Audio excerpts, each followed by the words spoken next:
vous salue dans le précieux nom de notre Seigneur Sauveur Jésus-Christ de Nazareth. L'heure est arrivée pour que nous puissions répondre à ces questions qui sont très importantes, qui sont posées par beaucoup de chrétiens. Et le moment est arrivé alors de donner une approche de solution ou de réponse à cette question. Pourquoi semble-t-il que les chrétiens rencontrent plus de difficultés que les païens ou ceux qui sont dans le monde?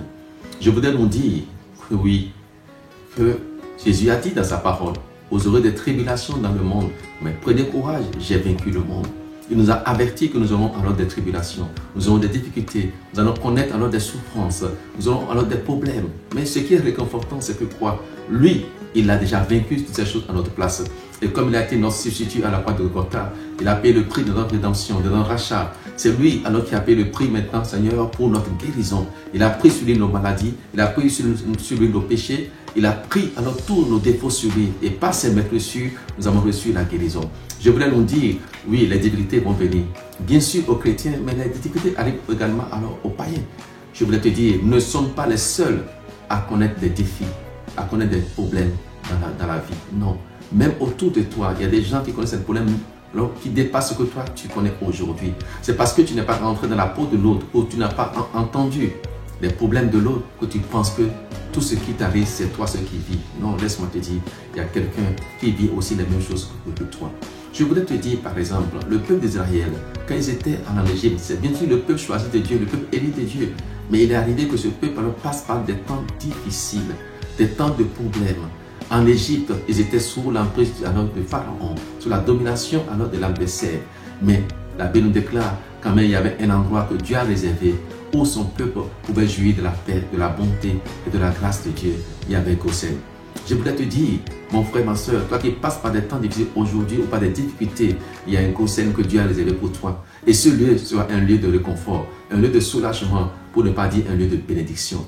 Et laisse-moi te dire, malgré tout ce qu'ils ont connu comme difficultés et problèmes, au moment où l'heure est arrivée pour qu'ils soient délivrés, qu'ils sortent de l'Égypte, ils ne sont pas sortis vides, ils sont partis alors bénis, comblés. Tout ce qu'il y avait de précieux, l'or, les pierres précieuses de l'Égypte les ont accompagnés. Je voulais te dire, mon frère, ma soeur, cette situation ne sera pas alors la fin de ta vie. Non, mais le Seigneur a toujours une issue, un échappatoire, une porte par laquelle il t'en sortira. Il t'en sortira victorieux dans le nom de Jésus-Christ. Maintenant, je reviens encore sur la question. Je dis pourquoi il semble que les chrétiens rencontrent plus de difficultés que ceux qui sont dans le monde. Ce n'est pas vrai. La Bible nous dit dans 1 Pierre, chapitre 5, déjà il vous souliez de tous vos soucis car il prend soin de nous. Donc nous avons un Dieu qui prend soin de nous. Nous avons un Dieu qui vient à notre secours. Nous avons un Dieu qui nous délivre. Nous avons un Dieu qui nous guérit. Nous avons un Dieu qui pourvoit à tous nos besoins. Nous avons un Dieu qui prend soin. La Bible dit, il prend soin de vous. Et c'est là la différence qu'il y a entre nous chrétiens et ceux qui sont dans le monde. La même parole nous dit, verset 8, il dit, soyez sobres, veillez. Car le diable rôde autour de vous cherchant qui il va dévorer. Donc nous avons alors un diable qui rôde autour des chrétiens aujourd'hui. Pourquoi? Parce que nous sommes sortis du monde des ténèbres. Nous sommes sortis de son camp. Nous sommes sortis de son royaume. Et nous sommes maintenant alors donnés à qui? À Jésus-Christ. Nous sommes dans le royaume de Dieu. Et nous devons jouir maintenant de l'excellence, du bonheur que Dieu réserve. Voilà pourquoi le diable est tellement jaloux aujourd'hui et il cherche à nous récupérer. Vous comprenez très bien. Quand le peuple d'Israël est sorti de l'Égypte, Pharaon les a poursuivis pour les récupérer encore. Mais finalement, la Bible nous a montré que Pharaon et toute son armée ont été engloutis dans la mer Rouge. C'est pour te dire, nous avons aussi des difficultés aujourd'hui dans le but maintenant alors d'être découragés, que nous abandonnons la course, que nous renions le Seigneur. Voilà alors le plan du diable. Mais la Bible nous demande au verset 9, il dit résister lui avec une foi ferme. Je veux te dire, mon frère, ma soeur, ces difficultés sont juste alors vraiment des escaliers par lesquels tu vas passer pour entrer alors dans la gloire, dans la félicité et dans le bonheur éternel. Alors, ne crains rien, mon frère, ma soeur. C'est juste alors vraiment un peu de temps. Les difficultés, les défis ne seront pas éternels. Ce qui a un commencement a toujours une fin. Je veux te dire, mon frère, ma soeur, le temps des difficultés, des challenges partira. Et l'heure alors de la victoire, du triomphe alors va arriver dans ta vie. Et tu triompheras. Parce que la Bible déclare dans 1 Corinthiens 15, verset 57, grâce soit rendue à Dieu qui nous donne toujours la victoire. Il a dit toujours la victoire. Je peux te dire que tu auras la victoire alors dans toutes ces difficultés. Les défis seront relevés et tu alors pourras dire, ah, je suis passé par-ci. Et c'est aussi un bel exemple pour que tu sois maintenant un témoin vivant de Dieu. Et tu pourras aussi donner des exemples palpables et tangibles parce que c'est du vécu. Tu es passé par là et tu as vu la main de Dieu alors qu'il t'a fait sortir de cette difficulté. Et je crois, si avant toi, il y a des gens qui ont vécu les mêmes choses, et qui sont sortis.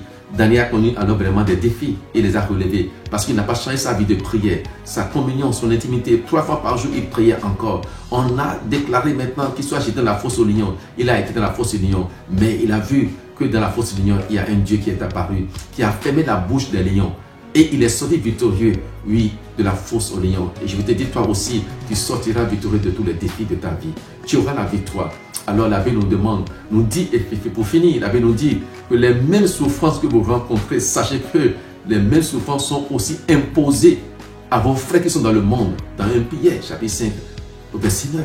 Les mêmes souffrances sont imposées aux frères qui sont dans le monde. C'est pour te dire, tu n'es pas le seul à vivre cette situation de difficulté, de précarité. Ce n'est pas le seul à avoir des défis. Il y a aussi des gens qui sont dans le monde qui vivent la même chose. Mais la différence c'est quoi? Toi, tu as un Seigneur et Sauveur qui te délivrera. Mais eux, ils n'ont personne pour les sauver. Voilà pourquoi ils sont souvent alors accablés de soucis. Ils se suicident. Ils vont se jeter alors dans les trous de métro et ils meurent bêtement. Mais toi, tu ne mourras pas parce que ton Seigneur est déjà mort à ta place pour que toi, tu vives éternellement. Sois béni et sache que le temps des difficultés passera. Et l'heure de la victoire arrivera certainement au nom puissant de Jésus. Sois béni. Amen.